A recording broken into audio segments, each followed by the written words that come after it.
સદિશની વાત કરશું અને વિભાજન સૂત્રની તારવણી કરશું। તો પહેલા બે બિંદુને જોડતો સદિશ જોઈએ આપણે। માની લ્યો કે આપણને બે બિંદુઓ P1 અને P2 આપેલા હોય, P1 x1 y1 z1 અને P2 છે ને અહીંયા આપણે લીધા છે x2 y2 z2।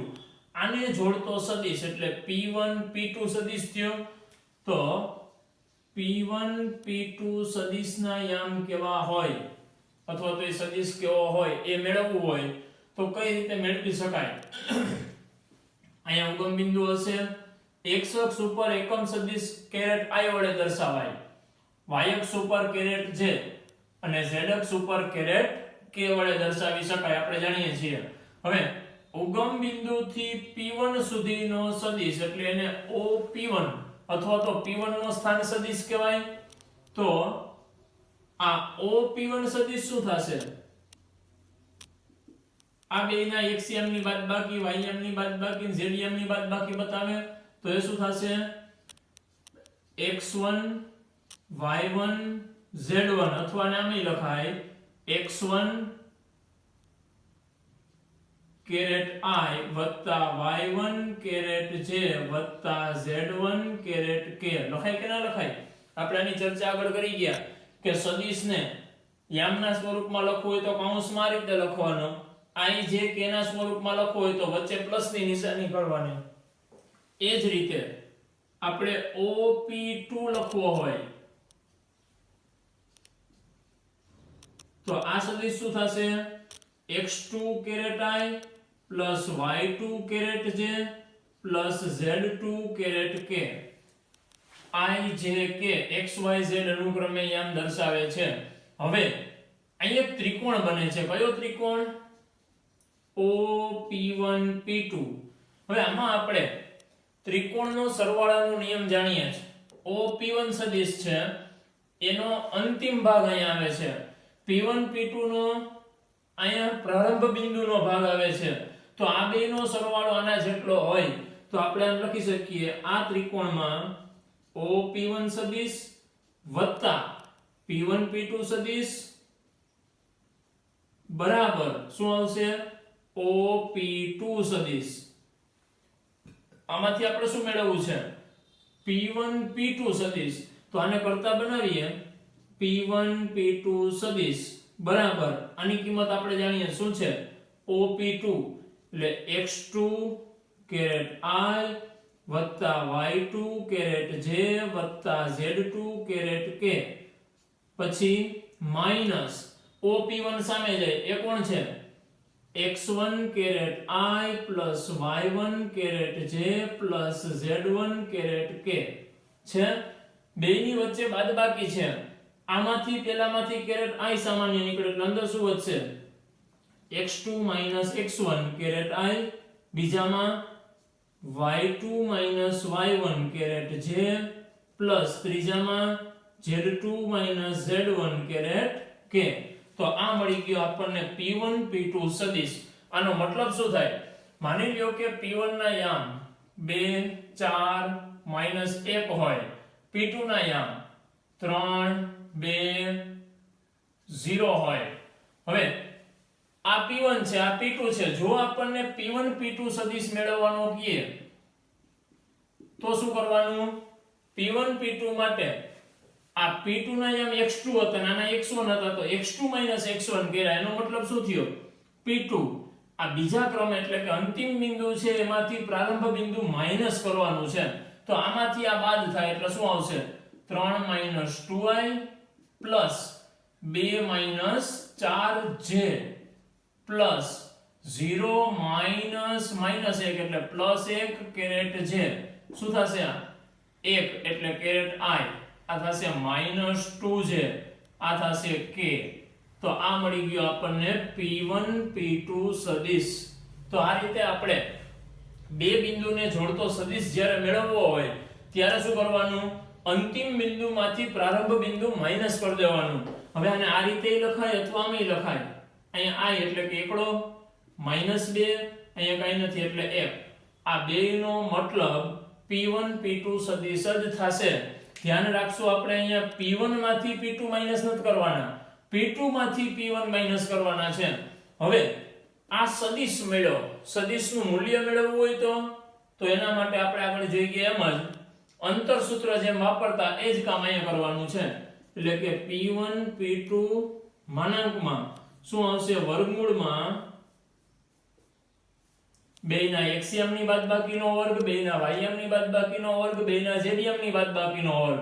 પણ બાદબાકી તો આપણે કરી નાખી, તો હવે સીધો આનો વર્ગનો સરવાળો 1 નો વર્ગ 1 -2 નો વર્ગ 4 1 નો વર્ગ 1 4 5 6 તો શું આવશે √6. અહીંયા આપણે જોતું હોય તો P1 P2 સદિશ માનાંકમાં શું આવશે, વર્ગમૂળની અંદર x2 - x1 નો વર્ગ વત્તા y2 - y1 નો વર્ગ વત્તા z2 - z1 નો વર્ગ. તો કોઈ પણ બે બિંદુ વચ્ચેનું જોડતો સદિશ મેળવવો હોય તો એના માટેનું સૂત્ર આ, અને એનું મૂલ્ય મેળવવું હોય તો એનું અંતર સૂત્ર આપણે જે આગળના ધોરણમાં ભણી ગયા છીએ એ. તો આ રીતે આપણે બે બિંદુને જોડતો સદિશ અને એ સદિશનું મૂલ્ય મેળવી શકીએ. હવે આપણે વાત કરીએ વિભાજન સૂત્રની. તો વિભાજન સૂત્ર આપણે રેખાની અંદર ભણી ગયા. જ્યારે કોઈ રેખાખંડને કોઈ બિંદુ વિભાજન કરતો હોય તો વિભાજન બિંદુના યામ મેળવવા હોય, આપણે અત્યારે એક ઉદાહરણ તરીકે એક રેખા લઈ લઈએ. માની લો કે રેખા AB છે, એના યામ છે x1 y1, b ના યામ છે x2 y2, અને કોઈ બિંદુ છે વચ્ચે R. આ R બિંદુ રેખાખંડ AB નું mn ગુણોત્તરમાં વિભાજન કરતું હોય તો આપણે R ના યામ મેળવવા હોય તો એના યામ આપણે જાણીએ છીએ. R ના યામ શું હોય, mx2 nx1 છેદમાં m n, my2 ny1 છેદમાં m n. હોય કે ના હોય? તો આ આપણે આગળના ધોરણમાં ભણી ગયા, 10મા ધોરણમાં પણ આવતું, 11મા પણ આવે છે. હવે આ અંતર વિભાજન હતું. બહિર વિભાજન હોય તો એટલે કે a, માની લો કે અહીંયા છે બિંદુ B, AB રેખાખંડનું અહીંયા બહારની સાઈડમાં બિંદુ R છે.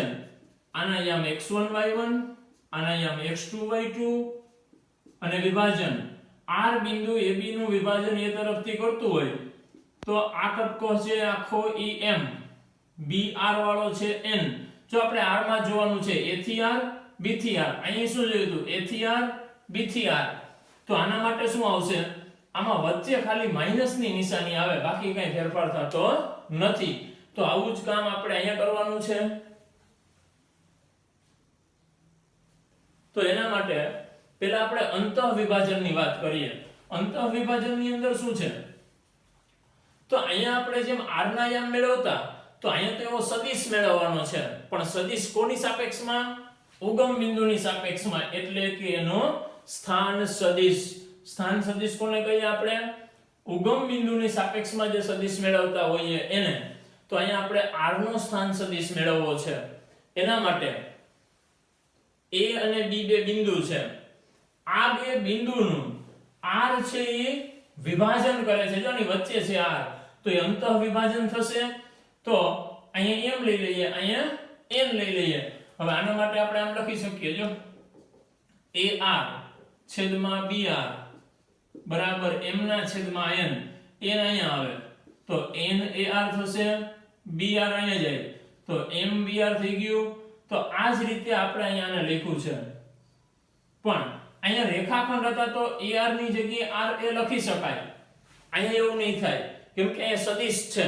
તો જો અહીંયા આપણે A અને B બિંદુ લીધા હતા, ઉગમ બિંદુની સાપેક્ષમાં મેં OA લખ્યું અને અહીંયા લખ્યું OB, તો એની સદિશની દિશા તો આમ જ આવશે, કેમ કે ઉગમ બિંદુની સાપેક્ષમાં આપણે વાત કરીએ છીએ.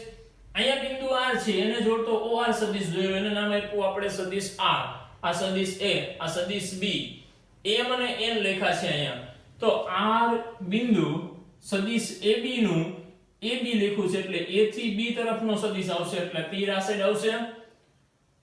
m જેમ n ગુણોત્તરમાં વિભાજન કરે છે તો આપણે R નો સ્થાન સદિશ મેળવવો હોય તો જો અહીં શું લખ્યું છે, m RB સદિશ તીર આપણું નીચે છે B તરફ એટલે B સાઈડ નો જ અહીં અંતિમ બિંદુ આવશે તો RB જે અહીંયા AR હતું એમ અહીંયા શું આવ્યું RB M ની બાજુમાં અહીં મેં BR લખ્યું તો અહીંયા BR નહીં લખી શકાય તીરનું ધ્યાન રાખવું પડશે અને n ના ગુણાકારમાં AR તીર R તરફ છે આમ નીચે એટલે R અહીંયા પાછળ આવશે હવે આના માટે આપણે આ OR સદિશ મેળવવો હોય તો કઈ રીતે મેળવી શકાય તો એના માટે આપણી પાસે અહીં બે ત્રિકોણ છે જો સદિશની દિશા નીચે તરફ છે એટલે એરો આપણે અહીં કરી શકીએ તો પહેલા ઉપરનો ત્રિકોણ લઈએ કયો છે OAR અને નીચેનો ત્રિકોણ કયો છે ORB OAR માં શું થશે અહીંયા એટલે આ બે નો સરવાળો આના જેટલો હોય તો આપણે લખી શકીએ સદિશ R બરાબર સદિશ A વત્તા આ બે નો સરવાળો એટલે સદિશ AR આવશે સદિશ AR અને આની અંદર આ ત્રિકોણમાં શું થશે આનો અને આનો સરવાળો આના જેટલો હોય એટલે સદિશ B બરાબર શું આવશે આ બે નો સરવાળો સદિશ R વત્તા RB સદિશ હવે આમાંથી આપણે ગુણોત્તર એટલે કે સદિશ R મેળવવો છે સદિશ R મેળવવા માટે આપણે આનો ઉપયોગ કરી શકીએ અહીં કોણ છે RB આમાં અહીં છે અહીંયા છે AR તો એ આમાં છે બેમાંથી કરતા બનાવી લઈએ આ બેને આની અંદર કિંમત મૂકી દઈએ તો શું થશે આમાંથી AR સદિશ બરાબર આ સાઈડ આવશે સદિશ R માઈનસ સદિશ A આને એમ નામ રાખીએ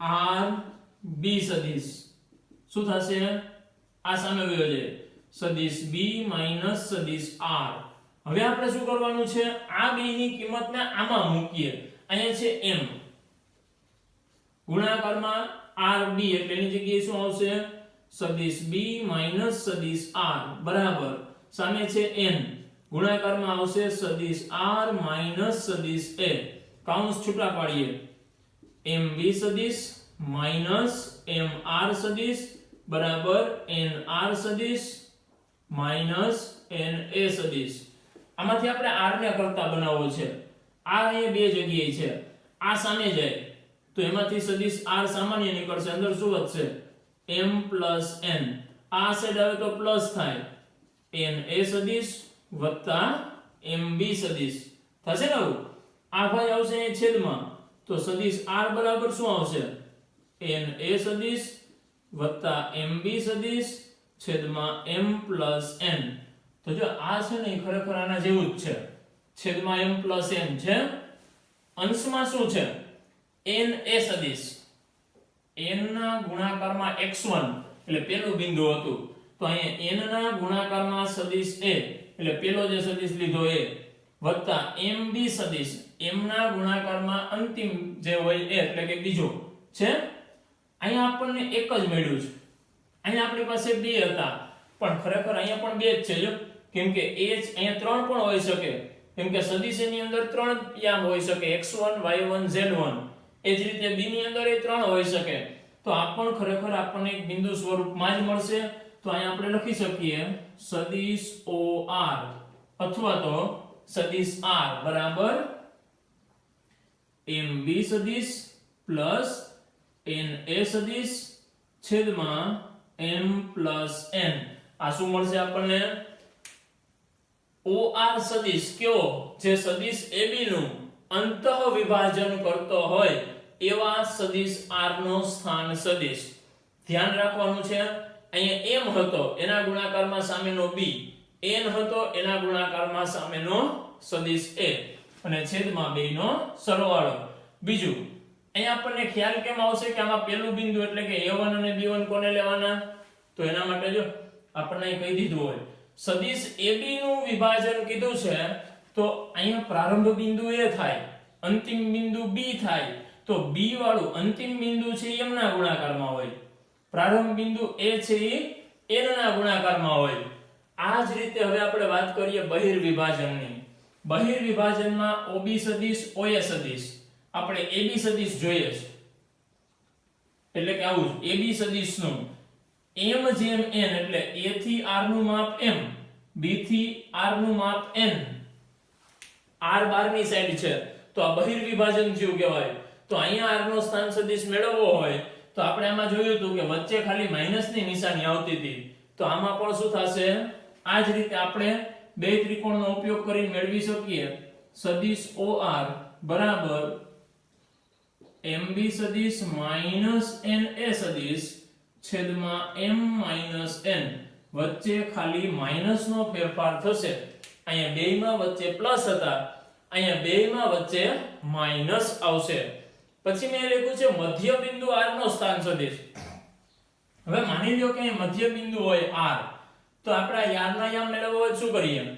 મધ્ય બિંદુ હોય તો આ ગુણોત્તર 1:1 થાય. એનો મતલબ એમ કે M અહીં 1 N અહીં 1. તો અહીં 1 મૂકો એ સદિશ 1, અહીં 1 મૂકો સદિશ B, 1 + 1 એટલે છેદમાં 2.